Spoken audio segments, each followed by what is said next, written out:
Magandang araw o gabi mga giliw kong tagapakinig. Tawagin niyo na lamang po ako sa pangalang Domingo. 22 anyos na ngayong taong panahon.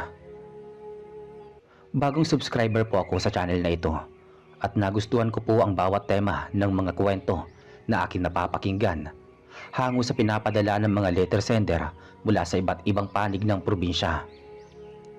Dahil na-inspired ako sa mga istorya na hango sa tunay na buhay, nahimok akong i-share sa mga listener ang naging karanasan ng aking lolo na itago na lang natin sa pangalang Lolo Felipe na nagmula sa angkan ng mga albularyo na may dugong shaman. 1969, Samar.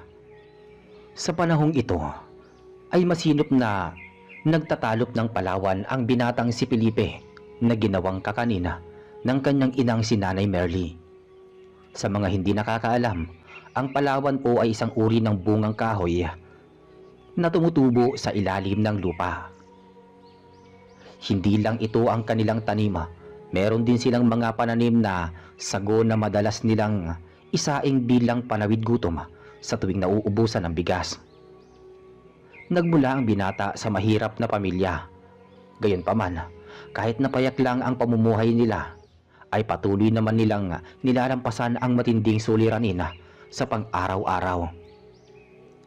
Kaunti lang kasi ang kinikita ni Nanay Merly sa paglalako ng kakanina, habang ang ama naman niyang si Tatay Delfina ay barya-barya lamang ang kinikita nito sa panggagamot. Ngunit hindi ito naging hadlang para sumuko kung ano ang tadhana na ipinagkaloob sa kanila ng may lalang. Nagmula ang ama ni Felipe sa angkan ng mga shaman na marunong makipag-ugnayan sa mga ligaw na kaluluwa. Nananalayti din sa kanilang ugat ang dugo ng isang herbalista. Sa madaling salita ay nasa kanya na ang katangian ng isang dalubhasang albularyo. Nagtataboy ng masasamang espiritu at lamang lupa, lalo na ang mga alagad ng dilima. Sa kabilang banda, may masamang epekto nga na idudulot ang panggagamot ni Tatay Delfina. Sa tuwing may napapagaling itong pasyente na nasa ilalim ng itim na salamangka, ay inaako niya ang sakit. Lumilipat sa kanya ang sintomas at malaki ang pinsala nito sa kanyang kalusugan. Bumibilis ang kanyang pagtanda. Sa kasamaang palad, imbis na manatili sa tuwid na landas ay kumaliwa ito ng tahak. Nakipagkasundo sa demonyo at nakipagsimpatya na makaamit ang black magic. May dahilan umano noon ng ama ni Felipe kung bakit ito umanib sa kadiliman, upang mabago ang kanilang kapalaran. Gusto nitong maging marangya ang buhay nila at magaan ang pasok ng salapi. Mula nung makiisa ang manggagamot ang kanyang kaluluwa kay Satanas, ay nagsimula na itong gumawa ng maling hakbang. Tumatanggap na ito ng mga parokyano na naghahagad na gumawa ng masama sa kapwa, tulad ng palipadhangin at kulama. Hanggang kailan mo babalak manakit ng ibang tao, Delfin? Hindi ka ba kinikilabutan sa mga pinaggagawa mo? Delfin naman, hindi makatarungan ang ginagawa mo. Ilang buhay pa ba ang gusto mong bawian ng buhay? Ilang katao pa ba ang magdurusa? Nagmamakaawa ako sa iyo, Delfin, na huminto ka na sa ginagawa mo. Magbalik loob ka na sa may lalang na lumikha sa atin. Pagsusumamo ng kanyang may bahay. Wala na akong ginawang masama, Merly. Sinunod ko lang kung ano ang hiling ng mga kliyente ko. Binabayaran nila ako ng malaki gamit ang likha kong sining. Ano ba ang pinuputok ng butsi mo? Dapat nga matuwa ka. Dahil may bago akong kakayahan na naging maayos ang takbo ng ating buhay. Hindi mo na kailangan pang maglako ng kakanina. Marami na tayong salapi at napaayos na rin natin ang bahay. Mabibigyan na natin ng magandang kinabukasan ng mga bata, lalo na si Felipe. Di ba, pangarap niyang makaluwas ng Maynila para mag-aral. Ngayon matutupad na ang pangarap niya sa tulong ng salaping nilikom ko. Sagot naman ng haligi na tila hindi makikitaan ng pagsisisi sa maling nagawa.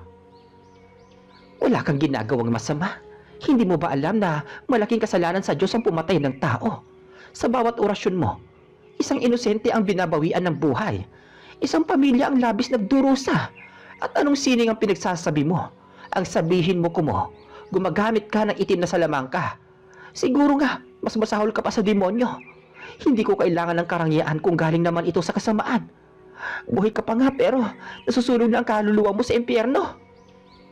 galit na saad ng ginang.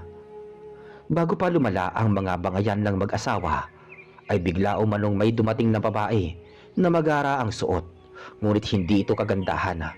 Maraming butlig sa kamay at puno ng pekas ang muka. Bagamat mukha raw itong mayaman, ayon na rin sa postura ng babae na tila nagmula sa malayong lugar. Kasalukuyan noong nag-aayos ang binata ng mga paninda sa tindahan sa tapat ng kanilang bahay. Iyon kasi ang tinatayong negosyo ng kanyang ina, buhat nung tumigil ito sa paglalako. Iho, itatanong ko lang sana, kung dito ba nakatira yung tanyag na albularyo? Nakangiting tanong ng ginang kay Felipe. Opo, tatay ko po siya. Magpapagamot po ba kayo? Magalang na sagot niya rito. Sinabihan pa niya ito na bukas ang kanilang pinto sa mga pasyente na nangangailangan ng tulong, ngunit hindi niya batid na iba ang pakay nito. Nung makapasok ang ginang ay masinsinan nitong kinausap ang manggagamot tungkol sa pakay nito. Napakunot noo ang may bahay nila. Malinaw namang narinig ng binata ang pinag-uusapan ng dalawa. Ani umano ng parokyanong babae, may papatrabaho ito na kailangan daw maglaho sa mundong ibabaw sa lalong madaling panahon. Sumilip ang binata sa pinto at nakita niyang may iniabot na larawan ang ginang sa kanyang ama. Habang ang ina naman ay aburidong lumabas ng bahay. Ayaw nitong marinig ang usapan ng dalawang kataong may maitim na budhi. Anong gagawin ko sa taong nasa larawang ito? Papahirapan ko ba siya? Hindi. Kailangan patahimikin mo na siya ora mismo. Gusto ko siyang mawala sa paningin ko. Dapat bago umahon ang buwan hindi ko na siya madatnang humihinga. Heto ang kabuwang bayad. Sapat na yan para sa buhay ng nasa larawan. Bukod sa larawan, may iba ka ba bang dala na pagmamayari ng babaeng to? Meron. Heto ang buhok niya. Sapat na ba ito para tumahimik siya? Oo, sapat na ang mga bagay na to. Makakaasa ka na madadatnan mo siyang wala ng buhay. Mabuti naman kung gano'n. Hindi na ako nagkamaling lapitan ka. Aalis na ako. Ikaw na ang bahala sa kanya. Huwag mo akong bibiguin. Malaki ang ibinahid ko sa iyo kapalit ng ipapagawa ko. Noong makalis ang kliyente, nakangiting binuksan ni Tatay Delfin ang makapal na sobre. Halos maluwa ang mata niya sa laman nito. Hindi biro ang kabayarang ibinayad ng ginang para sa buhay ng isang babae. Kibit-balikat namang lumapit ang binata sa kinasasadlakan ng kanyang ama. Mabilis na dinampot ang larawan sa ibabaw ng lamesa at laking gulat nang makita ang nasa larawan. Isa itong mayuming babae na halos hindi nalalayo ang agwat ng kanilang edad. Nanginig ang kanyang panga dahil isang inosenteng babae na naman ang mawawala ng buhay. Tay, masyado pa pong batang babae para mamatay. Pakiusap, huwag mo na pong ituloy. Kawawa naman po ang magiging biktima dahil lamang sa inggit ng ibang tao. Akin na po ang sobre at ibabalik ko na yan sa may-ari. Pakiusap ni Felipe sa nakangising ama. At bakit mo naman isasauli itong pera? Hindi mo ba alam kung magkano laman ito, Felipe? Anak, unawain mo na lang sana ako kung bakit ko ito ginagawa. Ikakaunlad naman to ng ating pamilya. Nais ko kayong mabigyan ng magandang buhay. Kung mananatili ako sa dati kong nakagawian, hindi na sana ganito ang ating pamumuhay. Alam mo namang, barya-barya lang kinikita ko sa ating pamgagamot. Kaya intindihin mo na lang sana ako, anak. Intindihin? Sa palagay niyo po ba mapapanatag ang loob namin ni nanay sa pinaggagawa mo? Dati, pangarap kong maging gaya mo, ang maging isang magaling na albularyo. Pero ngayon, ayoko na sa'yo. Kasuklam-suklam ang ginagawa mo. Ilang beses mo ba mababahira ng kasamaan ng mga kamay mo? Ilang katao pa ba ang dapat magsakripisyo sa bawat pag-usal ng itim na dasal? Nakakadiri ka, tay. Ubod ng itim yung budhi mo. Matakot ka naman, itay, sa karma. Yung pinaggagawa mo balang araw, ibabalik din sa'yo. Aba, ang lakas ng loob mong pagsalitaan ako ng ganyan. Anak lang kita. Kaya wala kang karapatang itama ang mali ko. Ako ang nagpapalamon sa pamamahay na ito. Kaya matuto kang lumugar. Ginagawa ko ang lahat ng ito para sa inyo. Tapos ito pang maririnig ko mula sa bibig mo. Porke panganay ka, may karapatan kang sumpatan ako ng mali sa ginagawa ko. Lumayas ka sa pamamahay ko. Hindi ko kailangan ng isang suwail na anak na kagaya mo. Talagang lalayas kami ng anak mo. Alam mo ba, Delphine, sa tuwing naaalala ko ang ginagawa mo kademonyohan sa mga nagiging biktima na taglay mong kapangyarihan ng dilim, hindi ko magawang malunok ang bawat butil ng kanin. Simula ngayon, matuto ka ng mamuhay mag-isa. Iiwan na kita. Isasama ko ang mga anak natin. Simula nung makipagkasundo ka sa demonyo, naging asal hayop ka. Sa dami ng kasalanan mo, baka pati Satanas suwagin mo.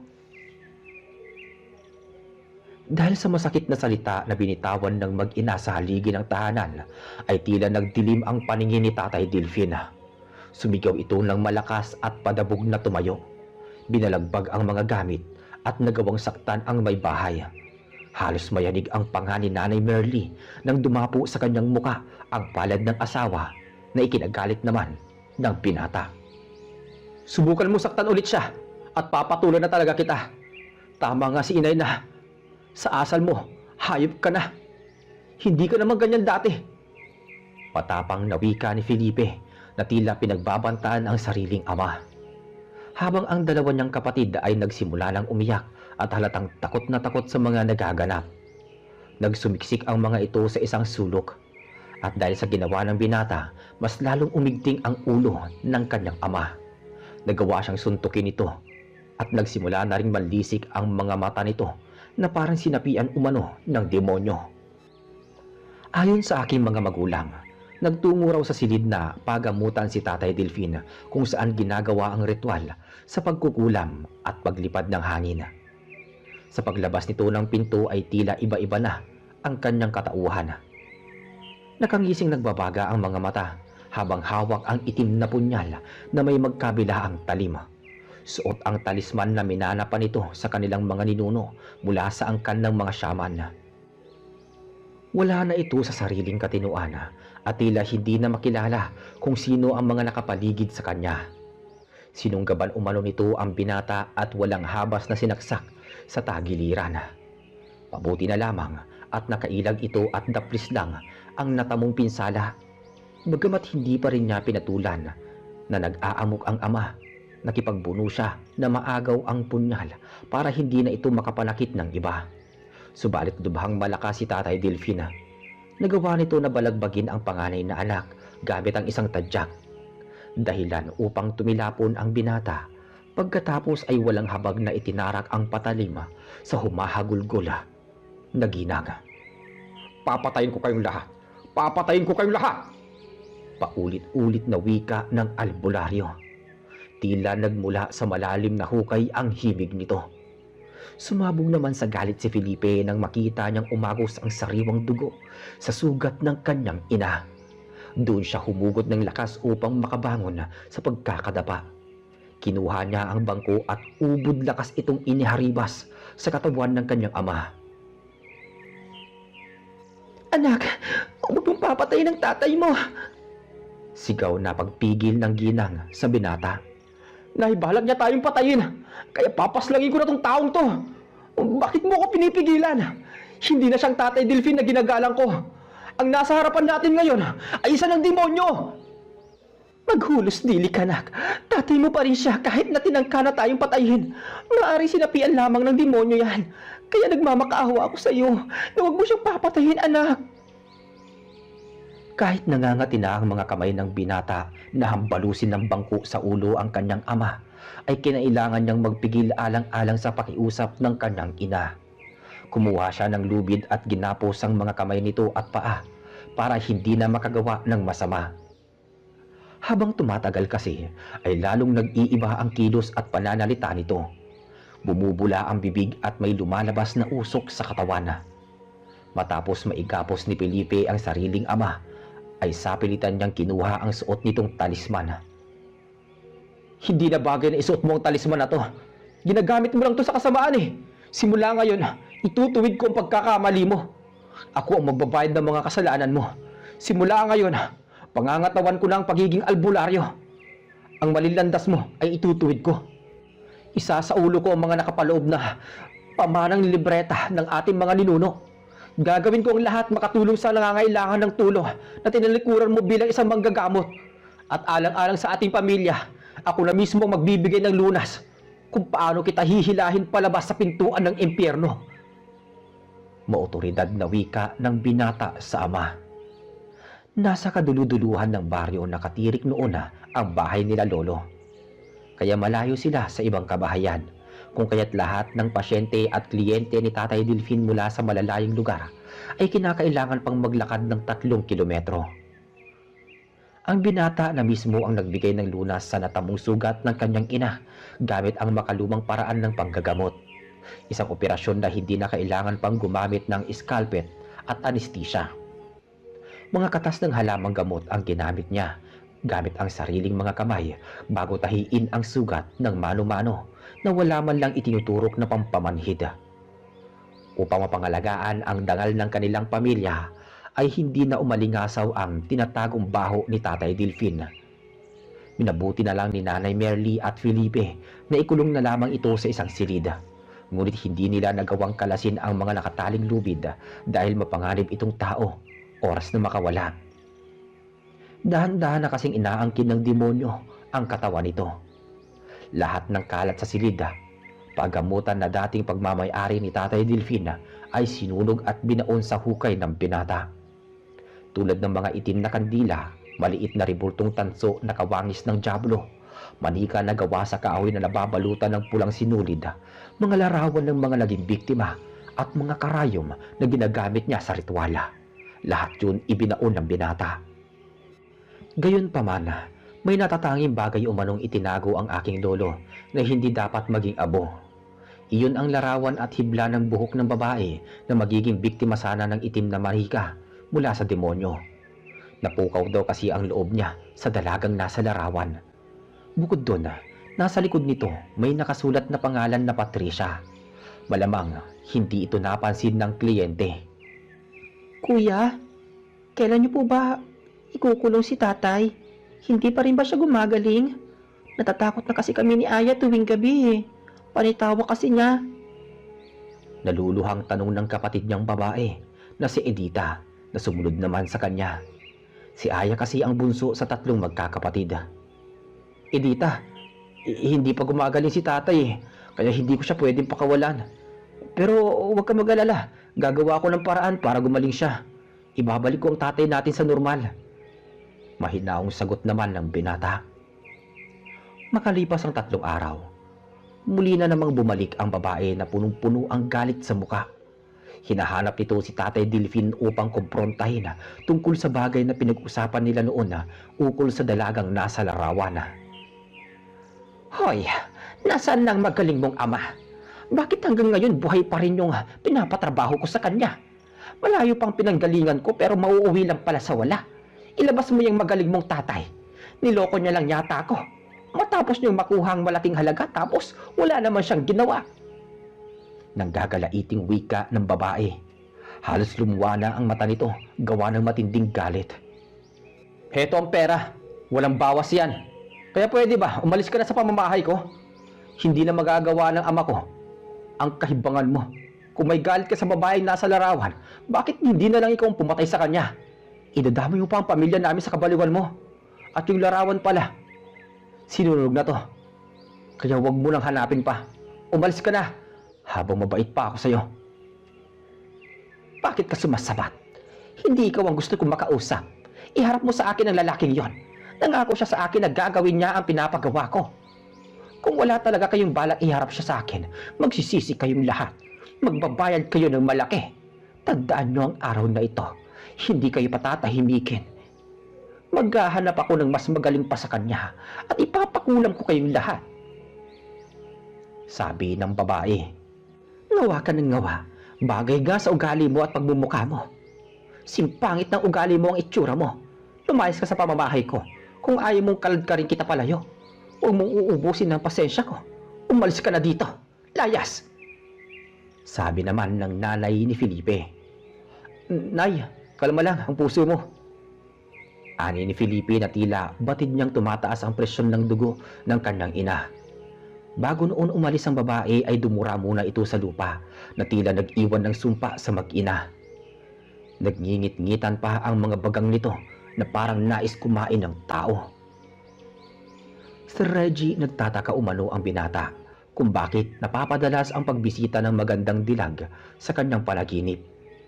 Sa tuwing ipipikit niya ang kanyang mga mata, ay ang maamong mukha ng dalagang nasa larawan ang palaging lumilitaw. Hindi noon mapakali at hindi may pagkakaila ni Lolo Felipe na magkakagusto siya sa isang babae na minsang hindi pa niya nasisilayan ng personal. Gabi-gabi niyang pinagmamasdan ang maliit na litratong kupas na pumukaw sa kaibuturan ng kanyang damdamin. Gayunpaman, ang bawat araw na lumilipas ay hindi niya nakaligtaang pag-aralan kung ano ang mga alituntunin sa libreta ng kanilang mga ninuno mula sa pinanggalingan ng angkan ng kanyang ama. Pilit niyang inalam ang kahulugan ng bawat salita na hango sa kakaibang lingwahe. Natutuklasan na makalikha ng sariling obra o sining sa larawan ng panggagamot gamit ang talas ng isip at espiritual o hiling. Dumating sa punto na sa isang bagay ang nadiskubre niya sa ilang pahina. Nakasaad at nakaguhit dito ang iba't ibang uri ng larawan ng mga anito, tulad ng Umogi at Bulgarasi, na di umano mga legendary spirit creature at naging bahagi ng urban legend.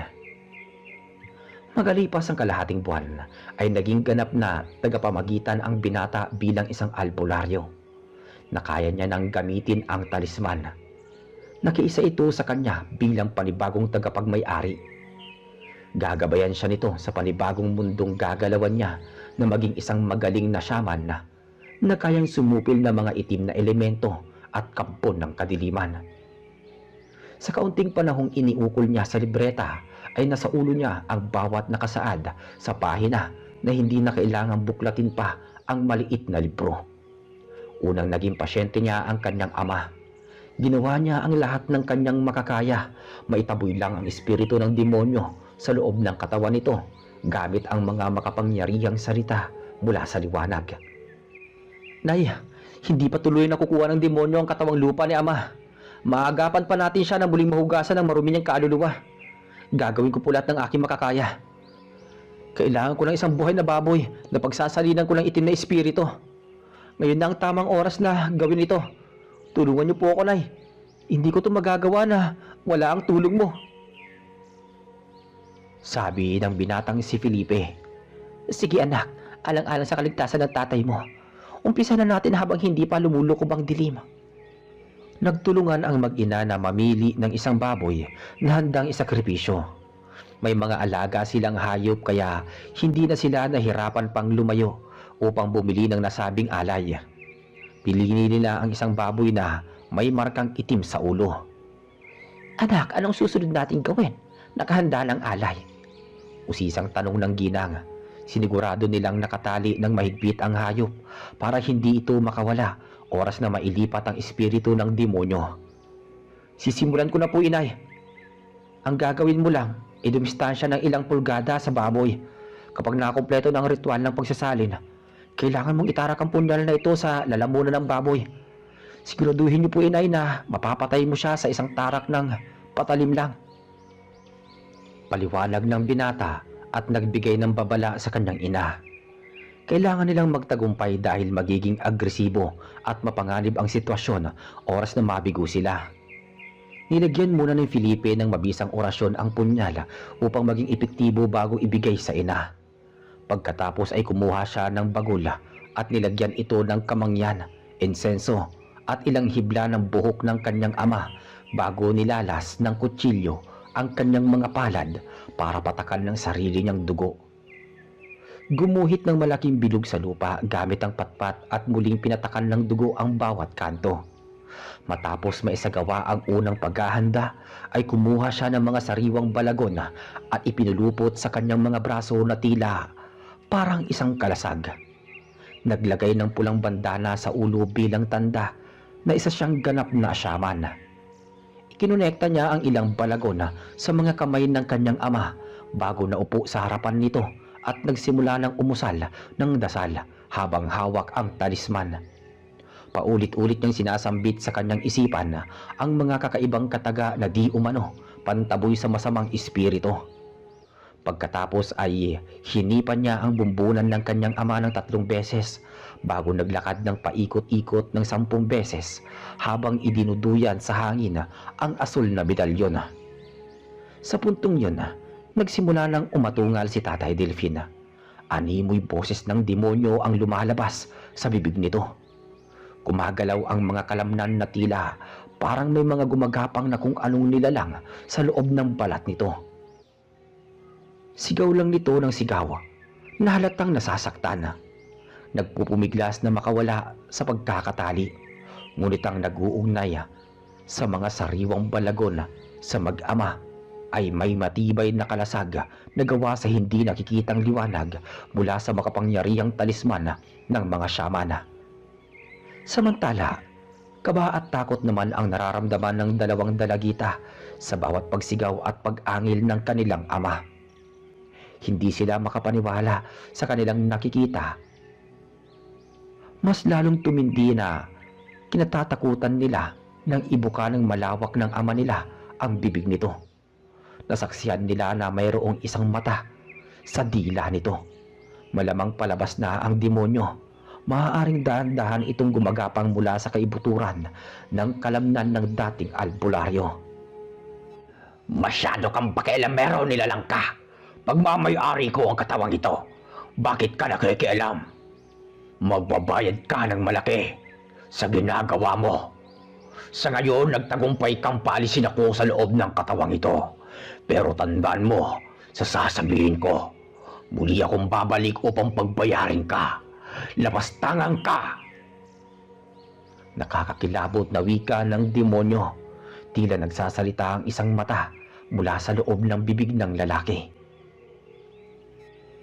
Sino nagsasabi sa'yo na pagmamay-ari mong katawan ng aking ama? Wala naman kayong kasunduan bilang isang kontrata. Alam kong nilansin mo lang si ama. Pinaikot mo lang sa mapanlinlang mong salita. Ginamit mo lang siya para magkaroon ka sa katawang lupa. Pwes, hindi ka magtatagumpay. Ako ang magsisilbi mong bangungot. Hindi ka muli makakabalik sa mundong kinasasaglakan mo ngayon. Dahil ihahatid kita sa impyernong pinanggalingan mo. Lumayas ka sa katawang ito, demonyo ka! Sa pagkakataong yun, isang nakabibinging hiyaw ang pinakawala ni Tatay Delfin, habang unti-unti namang naglalaho ang isang mata sa dila na naging ganap itong itim na usok. Tinangay ng hangin ang usok na iyon at pumasok sa katawan ng baboy. Bago pa man ang kininang demonyo ang katawan ng hayop, ay nagbigay na agad ng hudyat ang binata sa kanyang ina. Batid naman ni Nanay Merly kung ano ang dapat niyang gawin, kaya walang habas nitong itinarak ang punyal sa lalamunan ng baboy kasabay ng pagpulandit ng itim na likido. Sa isang sundot lang ng patalima ay agad namang binawian ng buhay ang nasabing hayop. Kasamang naglaho ang espiritu ng demonyo. Bago nila sunugin ang katawan nito, nilagyan muna ito ni Felipe ng marka na hindi na muli itong mabubuhay pang muli. Mananatili itong nakabilanggo sa katawan ng baboy bago ibaon sa ukay na may makapangyarihang selyo. Nay, nagtagumpay po tayo. Sa ngayon, maglaga ka po ng halamang gamot na sinasabi ko sa iyo kanina. Makakatulong po to para manumbalik ang sigla ni ama. Gawin nyo na po yun, Nay. Malamang nangihina po siya ngayon. Pero bukas magiging maayos na ang kalagayan niya. Salamat po pala, Nay, sa tulong mo. Lubos namang nagpasalamat ang binata sa tangan ng talisman sapagkat hindi siya nito pinabayaan na makipaglaban sa diwa ng demonyo. Ginabayan siya nito hanggang dulo na mapuksa sa katawan ng dating albularyo ang nilalang na nais angkinin ang katauhan nito. Hindi lang sa medalyon humingi siya ng pasasalamat, pati na rin sa mga gabay nito, mga kaluluwa ng mga shaman na dating tagapangalaga ng talisman. Kinabukasan, mainit ang naging tampo sa loob ng tahanan. Maigpit na niyakap ni Tatay Delfin ang panganay na anak. Hindi siya makapaniwala na kusang loob na pumili ang medalyon ng bagong amo na walang basbas niya. Marahil na bahira ng kasamaan ang kanyang mga kamay, kaya kahit ang gabay niyang medalyon ay tumiwalag sa kanya. Dahil nanumbalik na sa normal nitong kaisipan, ay nagbalik loob ito sa liwanag. Buling ng gamot ng mga pasyente. Silang mag-ama ang nagbibigay lunas sa mga taong pinaglalaroan ng mga lamang lupa at sinasapian ng mga masasamang espiritu. Araw-araw palaging nakaluhod si Tatay Delfin sa harap ng altar. Nais niyang hugasan ang marumi niyang pagkatao. Humingi siya Sa may lalang, napatawarin sana siya ng mga taong pinatay niya gamit ang itim na salamangka. Lumipas muli ang kalahating buwan mula noong mapagaling ni Felipe ang kanyang ama, ay isang pangyayari ang hindi inaasahan. Isang pamilya ang sumugod sa pamamahay nila galing sa malayong baryo. Binubuo ng 5 ang nasabing mag-anak, kasama ang isang babaeng maraming sugat sa katawan. Tila parang tinubuan ng maraming ketong. Unti-unting nabubulok ang parte ng katawan at panay umanuduwal ng maliliit na linta na may kasama pang dugo. Masangsang ang amoy nito, dulot ng mga nabubulok na laman. Unang hinanap ng nasabing pamilya si Tatay Delfina. Nais nilang ipagamot ito gamit ang mahika ng negra. Nabalitaan kasi nila na marunong ito na magsagawa ng kontra sa ulam. Tumanggi naman ang Ginoo at nagwikang tumigil na siya sa ganoong gawain. Tanging normal na gamutan lang ang tinatanggap niya. Subalit biglang sumingit sa usapin ang binata. Nakumpirma niya na ang dalagang ito ay ang babaeng nasa larawan na matagal niyang itinago. Nais niya itong tulungan gamit ang sarili niyang karunungan. Hindi po kinulam ang anak ninyo. Malamang binarang po siya.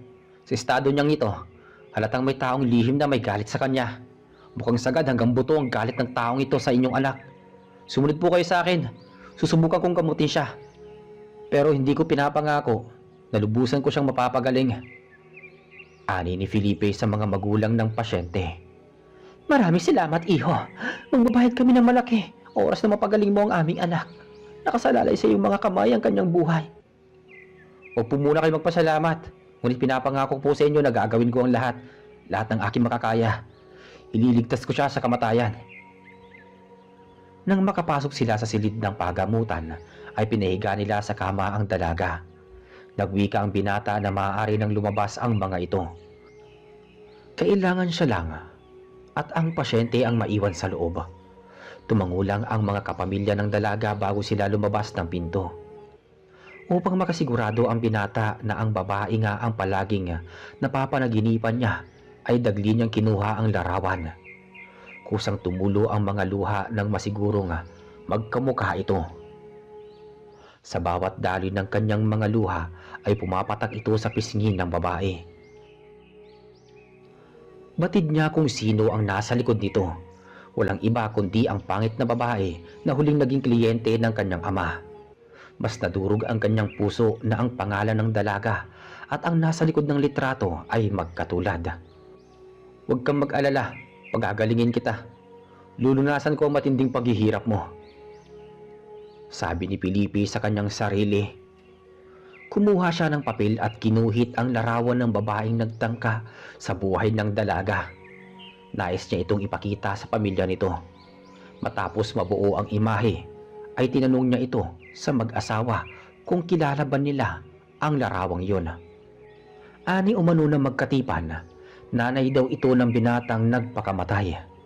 Nagpatiwakal gamit ang pagbibigti sa sarili sa loob ng kanyang silida. Ibinulgar ng mag-asawa na masugid daw itong manliligaw ng dalaga. Hangga daw umano itong pakasalan ang kanilang anak. Parehong nagmula sa mayamang pamilya ang dalawang angkan. Nakipagkasundo pa nga ng magarbong kasalan ang pamilya ng binata. Muling nagtanong ang binatang albularyo kung bakit hindi nila tinanggap ang alok ng kabilang partido. Kung iisipin, pareho namang maganda ang estado ng kanilang pamilya.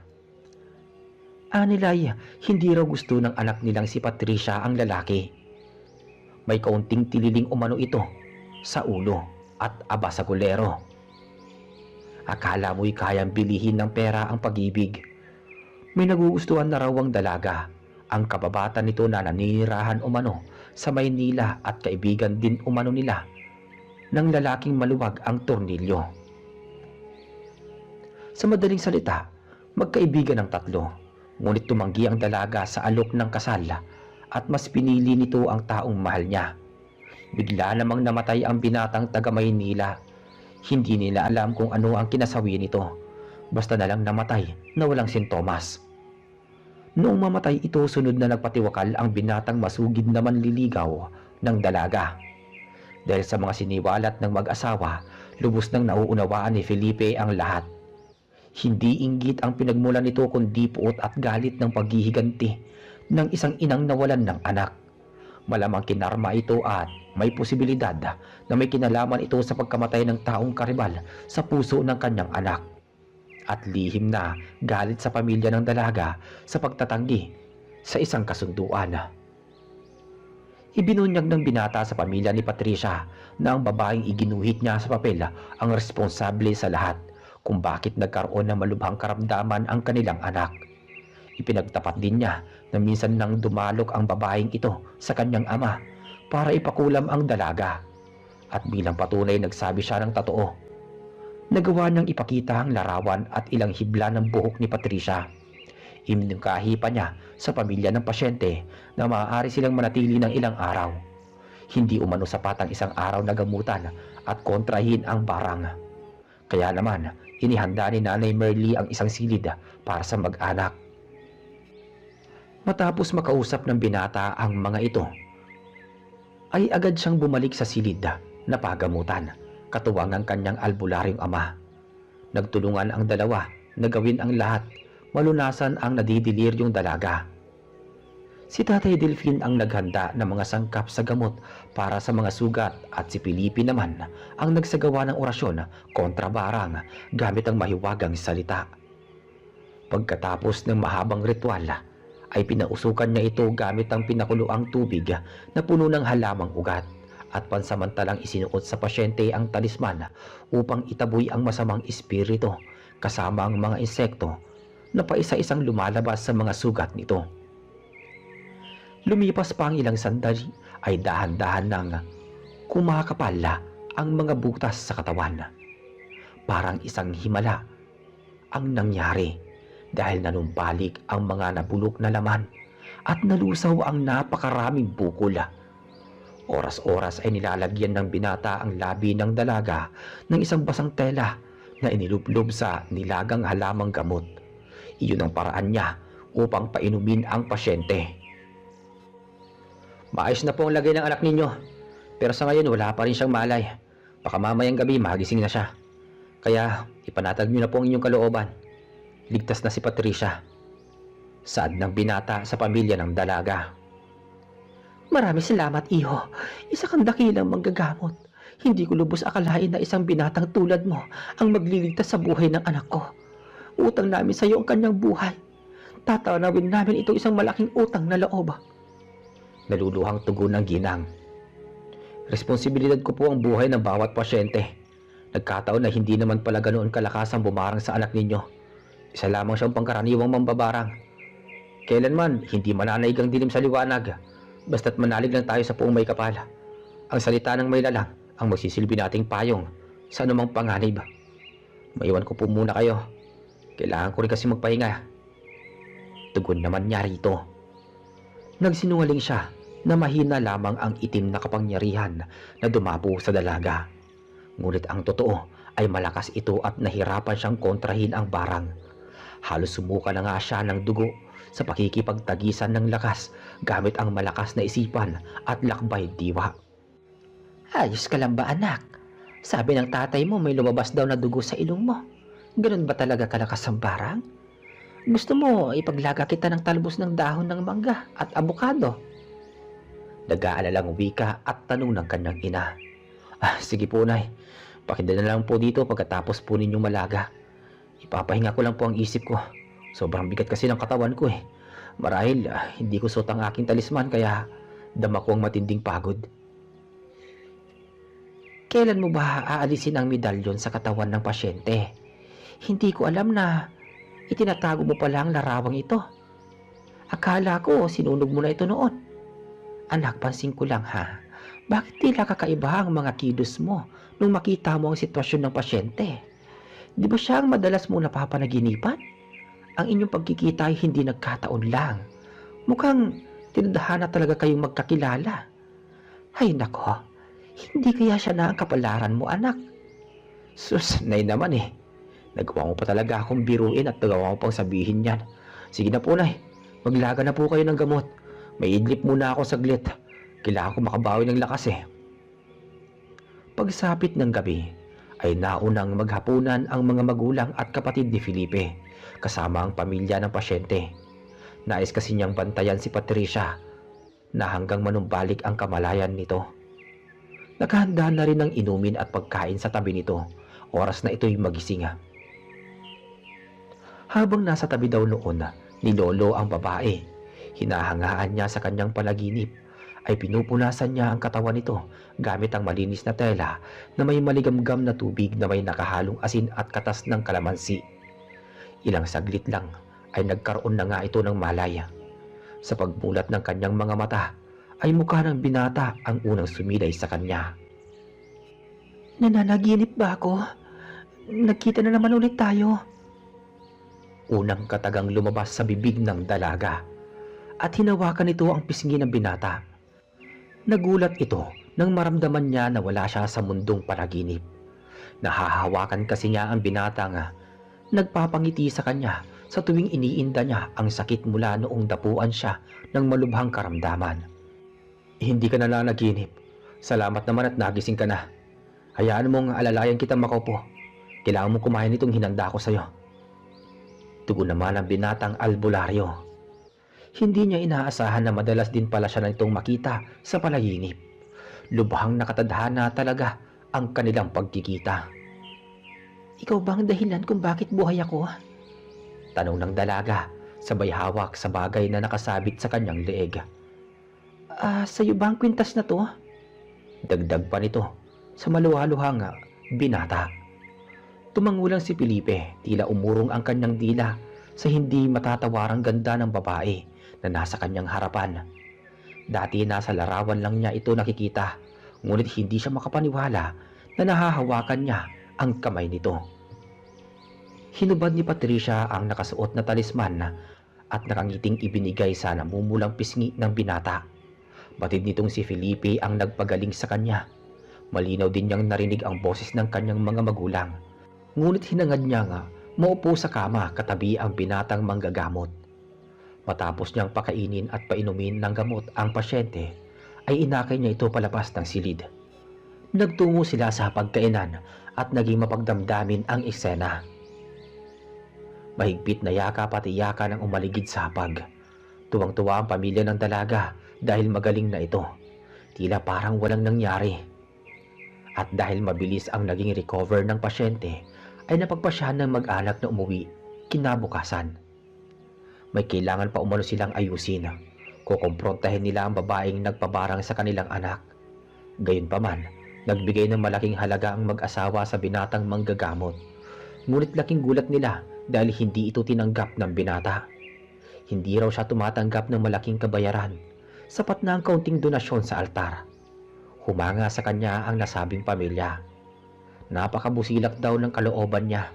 Literal na kasing puti ng ulap ang budhi. Lalo tuloy humanga sa kanya ang dalagang si Patricia. Pagputok ng araw, ay agad namang umalis ang mga ito. Subalit, nagpaabot sila ng abot langit na pasasalamat. Nangako ang dalaga na magkikita muli sila ni Felipe. Hindi lang umano nagsabi kung kailan ito mangyayari. Sa paglisan ng naturang pamilya, ay hinaplos naman ng kalungkutan ang binata. Tanging larawan na lamang ang naiwang alaala. Ngunit pagkalipas ng 2 buwan ay hindi inaasahang bisita ang dumating. Walang pagsidlan ang ngiti sa labi ng binatang albularyo nang makita ang pamilyar na muka na matagal niyang inasam-asam na makita. Patricia? Nauutal niyang saad dito. Akong hi to Felipe. Di ba sabi ko sa'yo, muli tayo magkikita? Nagpaalam ako sa aking mga magulang na magbabakasyon ako sa inyo. Ang kaso, wala akong dalang mga pasalubong eh. Mga pamalit damit ko lang ang dala ko. Pero gusto ko sanang mamasyal sa lugar nyo. Pumunta tayong dalawa sa bayan. Mamili tayo ng mga kailangan ninyo dito sa bahay. Sabi kasi ng mga magulang ko, ipag-grocery ko raw kayo.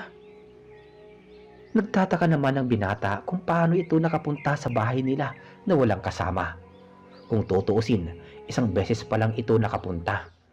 At sa liblib na lugar nakatirik ang bahay nila. Ani umano ni Patricia, hinatid daw siya ng kanyang ama, pero hindi na ito sumama sapagkat may mahalagang bagay pa itong aasikasuhin. tungkol umano sa negosyo ng kanilang pamilya. Nabanggit pa ng dalaga na pumanaw na umano ang ginang na matagal nang may galit sa pamilya nila. Nagpatiwakal ito gamit ang pag-inom ng lason. Marahil dala ng karma kung bakit tinapos nito ang sariling buhay. Muling nagkakulay ang mundo ng binatang albularyo. Makakasama niya ng kalahating buwan ang sinisintang dalaga. Inilibot niya ito sa malawak na kakahuyan kung saan madalas siyang manguha ng mga halamang gamot. Naligo sa batis at namitas ng prutas malapit sa taniman nila ng palawan at sago na patuloy na inaalagaan ng kanyang ina. Ipinagpatuloy kasi nila ang pagtitinda ng kakanina kahit na hindi masyadong mahirap ang kanilang pamumuhay mula noong mag-alaga sila ng mga baboy. Hindi sila aasa sa kakarampot na kita sa panggagamot lalo't may kaunti na silang naipundar matapos nung umanib sa kaliwa si Tatay Delfina. Gayunpaman, napagbayaran na nito ang kanyang kasalanan sa pamamagitan ng paglunas sa mga pasyente na hindi humingi ng bayad. Kinabukasan, sa pangalawang araw ng mayuming dalaga sa tahanan ng pamilya ng manggagamot ay namasyal sila ni Felipe sa bayan. Mamimili sila ng mga pang-imbak na pagkain. Iyon ang unang pagkakataon na gagala sila na magkasama. Lalo't ang kasama niya ay ang taong matagal niyang lihim na minamahal sa kanyang panaginip. Nang makarating sila sa bayan, ay naisipan na muna nilang mamasyal bago bilhin ang mga kailangan na dapat bilhin na ipanlalaman sa tiyan. Nauwi sa romantiko ang kanilang paglalakad sa parke. Maraming tao sa buong paligid dahil maaga pa ang oras ng mga oras na yon. Nagkataon kasi na malapit na ang kapistahan sa naturang lugar. Marami ang mga vendor na nagtitinda sa gilid ng daan, kaya nagmistulang date ang kanilang pamamasyal. Habang magkatabi silang nakaupo sa isang konkretong upuan, habang nilalantakan ng sorbetes, ay biglang nabanggit ni Patricia ang tungkol sa napanaginipan niya kagabi. Anito, magkasama umano silang nakahiga sa may damuhan sa kalagitnaan ng gabi habang pinagmamasdan ang mga kumikislap na bituin. Sobrang saya daw ng gabing yun dahil nagdampi umano ang kanilang mga labi. Halos hindi makapaniwala ang binata sa lantarang iyon na sasabihin ng dalaga. Siya tuloy ang nahihiya dahil hindi pa niya naranasang makahalik ng babae. Subalit habang sinasabi iyon ni Patricia ay isang tinig ng matanda ang narinig nila mula sa likod ng kanilang kinauupuan. Ang ganda naman ng panaginip mo, iha. Gusto mo bang bilhin ko ang iyong panaginip? Saad ng matandang lalaki na bulag ang isang mata. Ano ho? Bakit naman po bibilihin ang aking panaginip? Napakaganda ng panaginip mo, iha. Kapag bibilihin ko ito, baka swertihin ako sa sugal. Payag ka bang bilhin ko ang iyong panaginip? Nakangising sagot naman ng matanda. May dinukot ang matanda sa kanyang bulsa na isang kumikinang nahiyas. Para itong isang maliit na diamante. Iyon daw ang pambabayad niya sa panaginip ng dalaga na labis namang ikinagulat ng binata. Mukhang tunay kasi ang kumikislap na bato. Halatang mamahalin kung ibebenta nila ito. Napukaw naman ang damdamin ni Patricia sa munting diamante. Maganda umano itong gawing palamuti sa kwintas. Akmang papayag na sana ito ay pinigilan siya ng binata. Aniya, huwag daw niyang ipagbili ang kanyang panaginip. Patricia, saglit lang at kakausapin ko lang ang matandang to. Maupo ka lang dito mabilis lang to. Tanda, pwede ba kitang makausap na tayo lang dalawa? Doon tayo banda mag-usap. Sabi ni Felipe sa matanda. Ano bang sasabihin mo, iha? Bakit kailangan pa nating lumayo sa kasama mo? Nagkukunwari ka pa. Alam ko na hindi ka pangkaraniwang tao. Gusto mo burahin kita sa mundong ito. Umalis ka na at layuan mo ang kasama ko. Aba, matalas ang pakiramdam mo, bata. Sayang lang at nabigo akong bilhin ang panaginip ng babaeng kasama mo. Asahan mo, magkikita pa ulit tayo sa pakikialam mo. Ihanda mo yung sarili mo. Tinanong naman ng dalaga kung ano ang pinag-usapan ng dalawa. Nang makabalik ang binata, sinabi na lamang ni Felipe na mukhang baliw nga ang matanda. Kaya napahagalpak ito ng tawa. Matapos ang kanilang pamamasyal, ay sunod naman nilang pinuntahan ang palengke. Ngunit napansin ng binata na tila may pamilyar na presensyang umaaligid sa paligid. Inabot din sila ng paglubog ng araw sa pamimili. Habang naglalakad sa bandang magubat na lugar kung saan malapit na sila sa hangganan ng bayan, ay biglang nakadama ng kakaibang aura na animoy nagtatago sa dilim ang binata. Kung kaya't biglang napahinto sa paghakbang ang albularyo at nagwika na lumabas umano ang nasabing nilalang. Subalit hindi ito lumantad kaya nagawa niyang humagis ng barya. Laking gulat ni Patricia nang biglang lumitaw ang matanda na gustong bilhin ang kanyang panaginip. Walang habag nito na nilantakan ang barya. Felipe, di ba siya yung matanda kanina sa parke? Nauutal na tanong ng dalaga. Anong klaseng nilalang siya? Bakit kinakain niya ang baryang hinagis mo? Isa siyang Bulgasari, isang legendary spirit creature na kumakain ng pilak. Nagkakatawang tao upang makahigop ng kaluluwa. Oras na ipagbili mo sa kanya ang iyong panaginip, isa sa pamilya mo ang mamamatay. Kaya nga pinigilan kita kanina eh. Alam ko ang tungkol sa bagay na ito dahil nakasaad ito sa libreta ng aming mga ninuno. Paliwanag naman ng binatang albularyo. Matapos lantakan ng nilalang ang ilang pirasong barya, ay lumabas ang tunay nitong anyo. Mas nakakakilabot pa ang anyo nito sa isang halimaw. Bagamat isa lamang itong espiritu ng dilima, inusalan ng dasal ni Felipe ang talisman at nagpakawala ito ng nakakasilaw na liwanag dahilan upang layuan sila ng nilalang. Tila natakot ang Bulgasari sa taglay na lakas ng medalyon. Noong maglaho sa dilim ang naturang nilalang, ay napangiti naman si Patricia. Ang naramdamang takot ay napatid at napalitan ng paghanga sa binata. Lalo tuloy nahuhulog ang loob niya rito. Ligtas naman silang nakauwi at nagawa pang ikuwento ng dalaga ang nangyari sa mga magulang ng binata. Sa mga sumunod na araw ay biglang niyayang mag-picnic ni Patricia ang pamilya ni Felipe. Nais niyang sulitin ang kada araw ng bakasyon, ngunit tumanggi ang mga magulang ng binata. Wala umanong maiiwan sa bahay nila, lalo't araw-araw may dumarating na pasyente.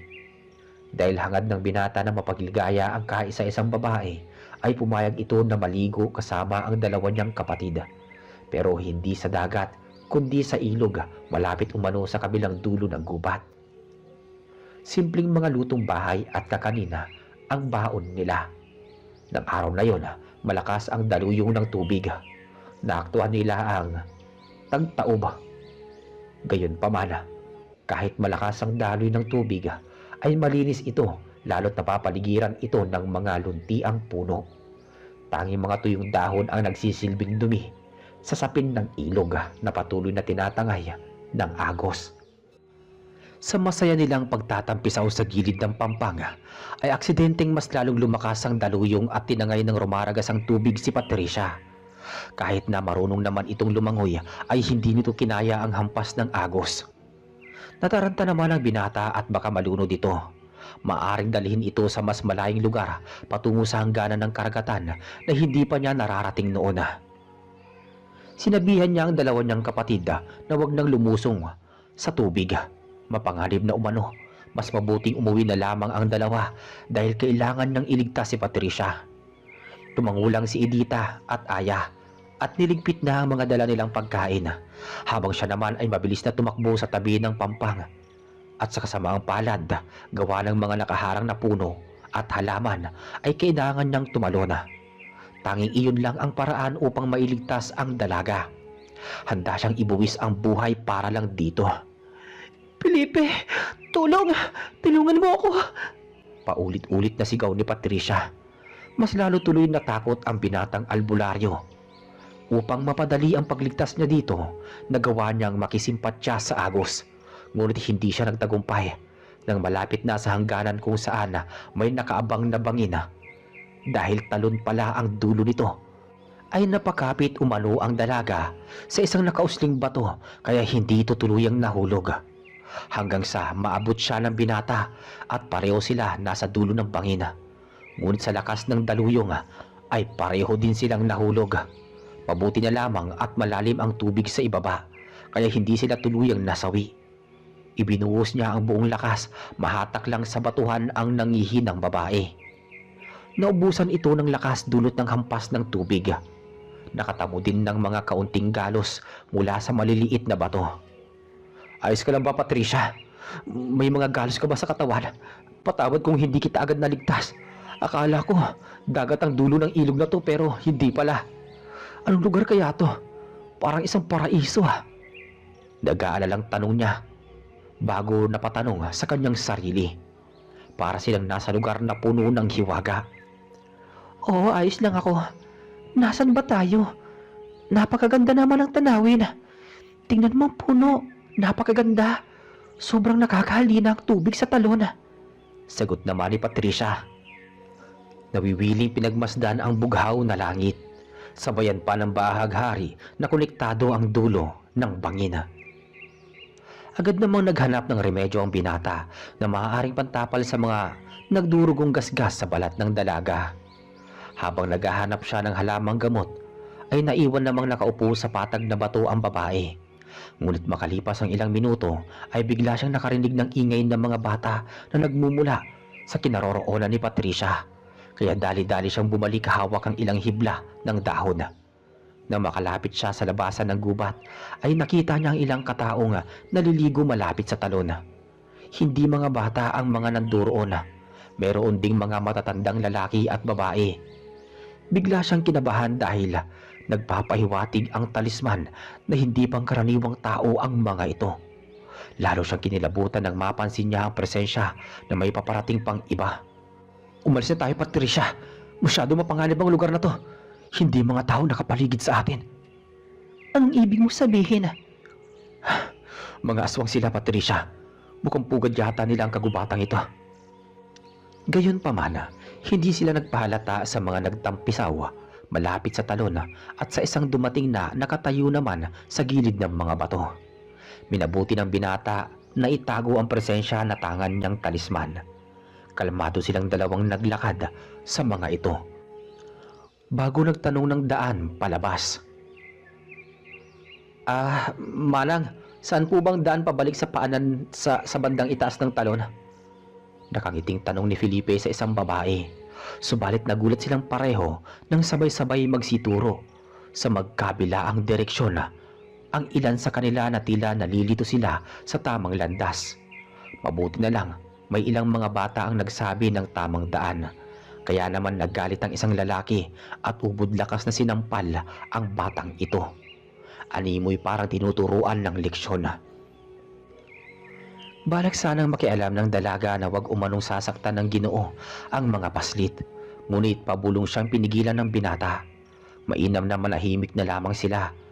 At habang papalayo sila sa mga ito, ay napansin ng binatang albularyo ang madilim na aura ng isang presensya na nagpapahiwatig ng pagkauhaw at pagkagutom sa dugot laman ng tao. Kaya mo bang maglakad, Patricia? Masyado kasing matarik ang lupa eh. Tanong niya rito. Huwag mo akong alalahanin pa, Felipe. Kaya kong maglakad. Napagod lang ako kanina. Isa pa, gas lang naman ang natamo ko. Malayo sa bituka. Halika na, umalis na tayo. Ikaw na rin nagsabi na delikadong lugar na to. Teka, hindi ka ba natatakot? Kahit na nalaman mong aswang ang mga naninirahan dito? Bakit naman ako matatakot? Kasama naman kita eh. Habang hawak ko tong kamay mo, pakiramdam ko palagi akong ligtas kapag nasa tabi kita. Alam ko namang hindi mo ako pababayaan. Tama ba ako? Oo, tama ka. Hindi ko hayaang mapahamak ang babaeng iniirog ko. Matagal na kitang gusto, Patricia. Nagsimula ang nararamdaman ko to mula nung dumalaw ka sa panaginip ko. Pagtatapat niya sa dalaga. Alam ko lang tungkol sa bagay na yan, Felipe. Hindi ako manhid na babae. Sa totoo lang, gusto rin kita. Simula noong pagalingin mo ko, mas lalong lumalim ang pagkagusto ko sa'yo. Mahal na mahal din kita, Felipe. Ngunit hindi saklaw ng dalaga na may mga matang nakamasid sa kanila mula sa malayo. Bagaman batid na ito ng binata dahil sa pambihirang talas ng kanyang pakiramdam, hindi niya lang ito sinabi sa dalaga upang maiwasan na matakot ito.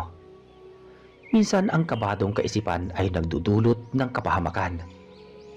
Halos inabot sila ng paglubog ng araw bago marating ang talampas patungo sa ilog na kanilang pinanggalingan.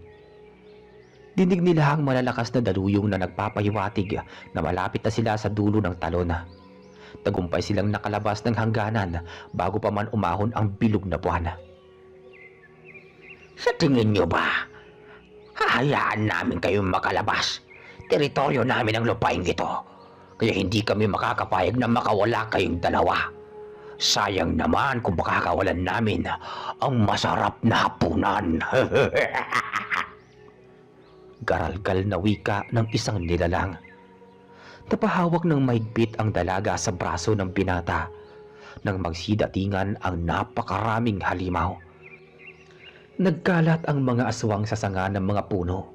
Halos napapalibutan silang dalawa. Tila ba silang hayop na tutugisin ng mga mangangaso ng dilima. Felipe, natatakot ako. Kumalma ka lang, Patricia. Hindi kita hayaan na gawin ka nilang hapunan. Magtiwala ka lang sa akin, Patricia. Kaya mo bang tumakbo? Iwan mo na ako. Pipigilan ko sila habang hindi ka pa nakakalayo. Pero, paano ka? Hindi kita iiwan. Kaya kong protektahan ang sarili ko. Ngunit hindi ko sila kayang labanan kung mananatili ka sa tabi ko. Kaya mabuti pa, umalis ka na. Pangako, susunod ako sa'yo. Iligtas mo ang sarili mo. Pinilit niyang maging matatag sa harap nito. Subalit ang totoo ay handa na siyang magbuwis ng buhay. Mailigtas lang ito sa kamatayan. Nakahanda siyang magsakripisyo o alang-alang sa labis na pagmamahal niya rito. Ito namang si Patricia ay walang kaalam-alam na nagpapaalam na pala ang nobyo. Alam ng binata na malabo na siyang makalabas ng buhay sa nakatagong baryo ng mga aswang. Dahil tiwalang-tiwalang dalaga sa kakayahan ng kanyang nobyo, ay nagsimula na itong tumakbo. Nang makaalis ang dalaga, ay dagli namang hinubad ni Felipe ang suot niyang talisman at taimtim na bumulong ng dasal bago sugatan ang sarili gamit ang pagkagat ng malakas sa kaliwang palad. Ang lumabas na dugo mula sa nilikha niyang sugat ay winisik niya sa lupa bago muling sinabit sa leeg ang medalyon. Nagulat ang mga nilalang na unti-unting lumakas ang presensya ng binata. Gayunpaman, hindi naman sila nagpatinag dahil walang anumang hawak na sandata ang binatang albularyo. Sa dami ng bilang nila ay kaya nilang hatiin ang pangkat upang tugisin ang papalayong babae, habang ang iba na may kanilang lalabanan ng albularyo. Subalit laking gulat ng ibang halimaw nang hindi sila makaalpas sa kabilang dako kung saan naroon ang dalagang si Patricia. Tila may kung anong matibay na baluting na nakaharang na hindi nakikita ng kanilang mga mata. Pinono, hindi kami makatawid. May bumibigil sa amin na hindi namin nakikita. Para kaming tinutulak palayo. Huwag na kayong umasa pa na makukuha ninyo ang babaeng yon. Silyado ko lang ang bahaging kinatatayuan ko. Hindi kayo makakalabas hanggat hindi nyo ako napapatay. Ngayon, magtagisan tayo ng lakas. Isa laban sa inyong lahat. Malamang hindi na kayo lugi niyan. Biglang sabat ng binata na tila naghahamon ng madugong labanan. Masyado kang hambog. Sa palagay mo ba, kaya mo kaming lahat? Nararamdaman kong malakas ka ngang talaga, pero hindi sapat ang lakas mo upang matalo kami. Malamang ang dugong isinaboy mo doon sa lupa ang dahilan kung bakit nagkaroon ng harang ang daanan. Magaling. Napakahusay mong nilalang ka. Ngayon lang ako nakatagpo ng isang binatang antingerong kaya mo. Bago pa man kumilos ang sandamakmak na aswang, ay biglang dumating si Tatay Delfina na tila preparadong lumaban. Hawak nito sa kaliwang kamay ang mahabang latigo at nasa kanan naman ang matalas na kampilan. Bukod pa doon, naglalaman ang kanyang bulsa ng isang maliliit na botilya ng lana na mayroong purong katas ng kalamansi at ang itim na punyal sa tagiliran. Sakto lang bang dating ko, anak? Aba, napakarami yata ng kalaban. Tamang-tama lang po ang dating mo, ama. Inaasahan ko talaga ang iyong pagdating. Si Patricia ho ba? Ayos lang ba siya? Nakaligtas na siya sa lugar. Kasama niya ngayon ang nanay mo at ang dalawa mong kapatid. Nakasalubong namin siya habang tumatakbo to. Pabalik na sila ngayon sa bahay. Sa ngayon, ito munang pagtuunan natin ng pansin kung papaano sila papagsakin. Madali lang po yan, tay. Kailangan ko lang paslangin ang kanilang pinuno. May kasabihan nga, na kapag napabagsak ang hari, ay guguho ang kastilyo. Matitibag ang lakas ng mga kawal, kaya uunahin kong kukunin ang buhay ng hari. Sagot naman ng binata sa ama bago hinawakan ang kampilan. Kinuha ni Felipe ang atensyon ng pinuno. Kinutya niya ito na mahina at hindi kayang tapatan ang kanyang lakas. Kaya nagalit ito ng husto at desidido siyang patayin habang nagsimula ng makipagpuno sa mga halimaw ang kanyang ama. Walang tigil ito sa paghataw ng latigo. Nagawa pang isaboy nito ang langis sa paligid upang maasiwa sa amoy ang mga aswang. Samantalang isang duelo ang naganap sa pagitan ng dalawa na nagtataglay ng pambihirang lakas. Ngunit nakakaangat pa rin ang pisikal na lakas ng binatang albularyo. Nagmistulang dikit ang laban pero kailangan isa lang ang manatiling buhay. Sa kabilang banda, hindi maiwasang makatamo ng ilang pinsala ang matandang albularyo sa dami ng kalaban. Gayunman, hindi ito nagpatalo. Nananatiling kalmado sa gitna ng madugong labanan. Makalipas ang ilang minutong sagupaan, ay biglang napatigil ang lahat ng tumilapon sa lupa ang pugot na ulo ng kanilang pinuno. Nagtagumpay kasi ang binata na pabagsakin ng hari bago ito tinabas ang leeg nito. Sa puntong yun, hintatakot ang naramdaman ng mga alagad. Tila nabahag ang kanilang mga buntot sa pagkasawi ng kanilang pinuno. Alam nila kung gaano ito kalakas, kaya hindi sila makapaniwala na natalo lamang ito ng isang binatang albularyo. Bagkus na lumaban pa ang mga ito, naisip nilang umatras. Kinuha nila ang katawan at pugot na ulo ng pinuno at magkakasamang naglaho sa dilima. Palatandaan na natalo nga ang mga ito sa labanan. Sagad hanggang buto naman ang ngiti sa labi ng mag-ama. Hindi nila inaasahan na magtatagumpay silang dalawa. Labis ang pagkahanga ni Tatay Dilpin sa binatang anak dahil tama nga ito ng sinabi na kailangang patayin ng hari upang mapabagsak ang buong hukbo ng kalaban.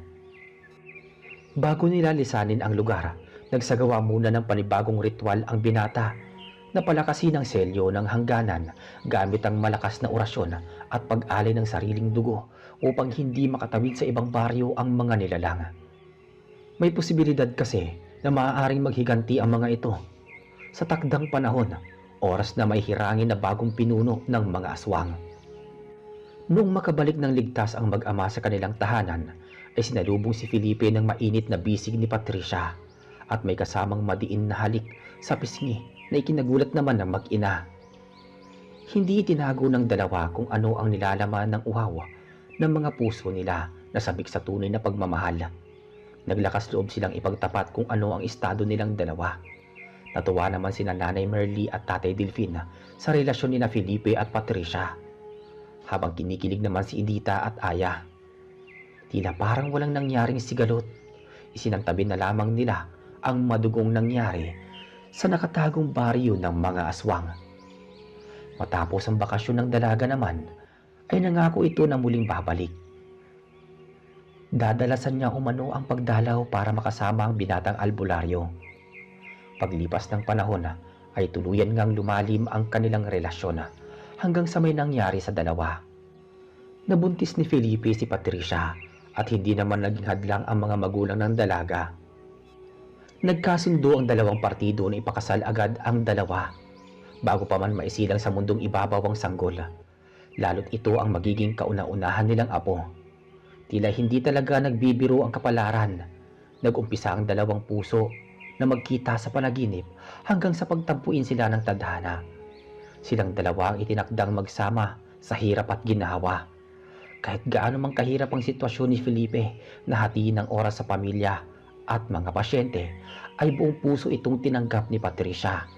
Dahil mula noong magkakilala silang dalawa ay nasa diwa na talaga ng binata na paglingkuran ang mga taong nangangailangan ng tulong. Naging maunlad ang pamumuhay nilang mag-asawa, lalo't nagmula naman sa marangyang pamilya ang dalaga. Libangan na lamang ng dakilang amang albularyo ang panggagamot upang mapanatiling malakas at banal ang tangan niyang talisman na balang araw ay maipapamana niya sa isa niyang mga anak na may potensyal na maging isang magaling na albularyo. At ang nagmana nga ng nasabing medalyong ito ay walang iba kundi ang aking ama na isang antingero. Hanggang dito na lamang po ang aking kwento. Nahango sa naging talambuhay ng aking lolo Felipe sa kanyang kapanahunan, kasama ang butihing kong abuela na si Lola Patricia. Sa mga nakarinig ng ibinahagi kong istorya, ay hindi ko naman kayo pinipilit na maniwala rito. Naway naantigan yung mga puso sa wagas na pagmamahalan ng dalawang karakter sa kwento kung papaano nagsimula ang unang tamis ng pag-ibig sa isang mapanganib na sitwasyon. Lubos na gumagalang at nagpapasalamat ang inyong masugid na taga-subaybay, Domingo. At dito na po natapos ang ating kwento. Maraming salamat po sa inyong pakikinig. Muli, ako po si Reggie, ang inyong narrator dito sa channel na Kwentuhan Tayo. Hanggang sa muli.